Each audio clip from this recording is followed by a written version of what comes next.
Vamos hoje dar continuidade à leitura do livro Alienista de Machado de Assis. Nós estamos no capítulo 2, Torrente de Loucos. 3 dias depois, numa expansão íntima com o boticário Crispim, desvendou o alienista o mistério do seu coração. A caridade, senhor Soares, entra de certo no meu procedimento, mas entra como tempero, como o sal das coisas, que é assim que interpreto o dito de São Paulo aos Coríntios. Se eu conhecer quanto se pode saber e não tiver caridade, não sou nada. O principal desta minha obra da Casa Verde é estudar profundamente a loucura, os seus diversos graus, classificar-lhe os casos, descobrir, enfim, a causa do fenômeno e o remédio universal.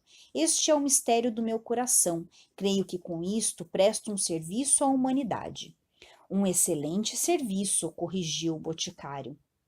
Sem este asilo, continuou o alienista, pouco poderia fazer. Ele dá-me, porém, muito maior campo aos meus estudos. Muito maior, acrescentou o outro. E tinha razão. De todas as vilas e arraiais vizinhos afluíam loucos à Casa Verde. Eram furiosos, eram mansos, eram monomaníacos, era toda a família dos deserdados do espírito. Ao cabo de 4 meses, a Casa Verde era uma povoação. Não bastaram os primeiros cubículos, mandou-os anexar uma galeria de mais 37.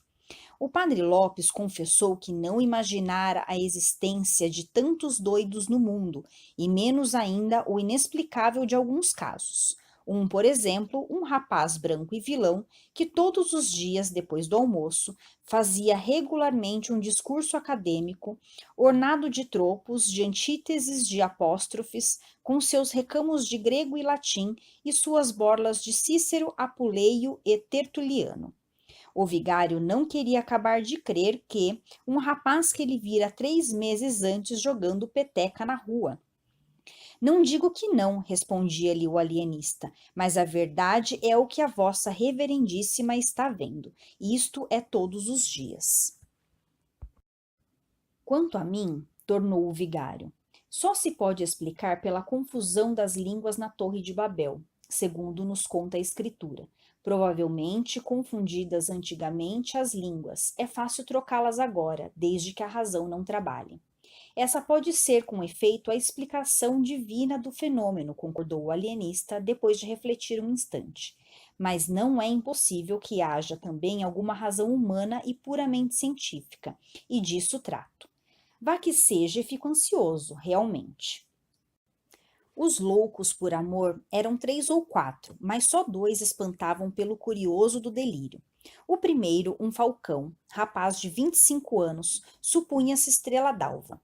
Abria os braços e alargava as pernas para dar-lhe certa feição de raios e ficava assim horas esquecidas a perguntar se o sol já tinha saído para ele recolher-se. O outro andava sempre, sempre, sempre à roda das salas ou do pátio, ao longo dos corredores, à procura do fim do mundo. Era um desgraçado a quem a mulher deixou por seguir um peralvilho. Mal descobrir a fuga, armou-se de uma garrucha e saiu-lhes no encalço. Achou-os 2 horas depois ao pé de uma lagoa, matou-os a ambos com os maiores requintes de crueldade. O ciúme satisfaz-se, mas o vingado estava louco, e então começou aquela ânsia de ir ao fim do mundo à cata dos fugitivos. A mania das grandezas tinha exemplares notáveis. O mais notável era um pobre diabo, filho de um algibebe, que narrava às paredes, porque não olhava nunca para nenhuma pessoa, toda a sua genealogia que era esta. Deus engendrou um ovo, o ovo engendrou a espada engendrou Davi, Davi engendrou a púrpura engendrou o duque engendrou o marquês engendrou o conde, que sou eu. Dava uma pancada na testa, um estalo com os dedos e repetia 5, 6 vezes seguidas. Deus engendrou o ovo engendrou, etc. Outro da mesma espécie era um escrivão que se vendia por mordomo do rei. Outro era um boiadeiro de Minas, cuja mania era distribuir boiadas a toda a gente. Dava 300 cabeças a um, 600 a outro, 1.200 a outro e não acabava mais.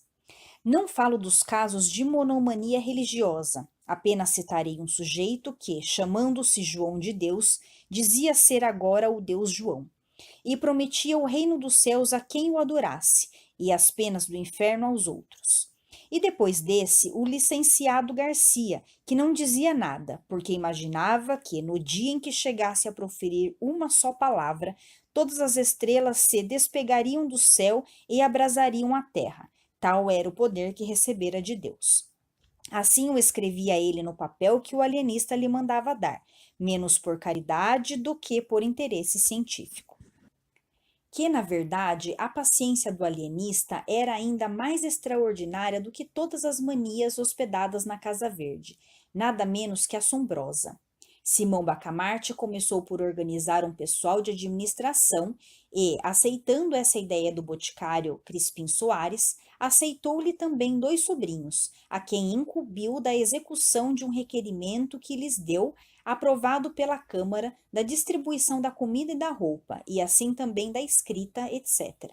Era o melhor que podia fazer para somente cuidar do seu ofício. A Casa Verde, dizia ele ao vigário, é agora uma espécie de mundo em que há o governo temporal e o governo espiritual. E o padre Lopes ria deste pio trocado e acrescentava, com o único fim de dizer também uma chalaça: deixe estar, que hei de mandá-lo denunciar ao Papa. Uma vez desonerado da administração, o alienista procedeu a uma vasta qualificação dos seus enfermos. Dividiu-os primeiramente em duas classes principais, os furiosos e os mansos.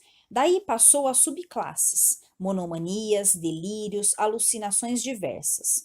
Isto feito, começou um estudo aturado e contínuo, analisava os hábitos de cada louco, as horas de acesso, as aversões, as simpatias, as palavras, os gestos, as tendências, inquiria da vida dos enfermos, profissão, costumes, circunstâncias da revelação mórbida, acidentes da infância e da mocidade, doenças de outra espécie, antecedentes na família, uma devassa, enfim, como a não faria o mais atilado corregedor.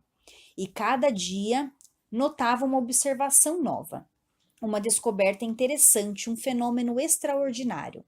Ao mesmo tempo, estudava o melhor regime, as substâncias medicamentosas, os meios curativos e os meios paliativos, não só os que vinham nos seus amados árabes, como os que ele mesmo descobria à força de sagacidade e paciência.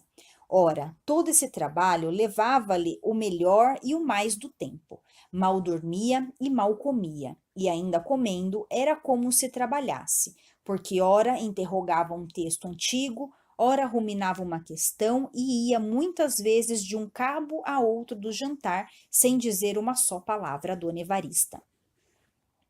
Bom, pessoal, tenho certeza que vocês entenderam tudo, muito fácil, né?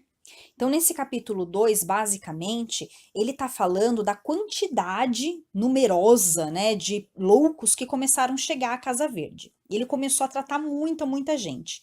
Chegou, inclusive, num determinado momento que ele precisou deixar de cuidar da parte administrativa da Casa Verde, ele contratou pessoas para fazer isso e passou a cuidar apenas dos loucos, né, apenas dos medicamentos, ao estudo dos casos, ele passou a se dedicar 100% nisso, que era a paixão da vida dele, inclusive, né?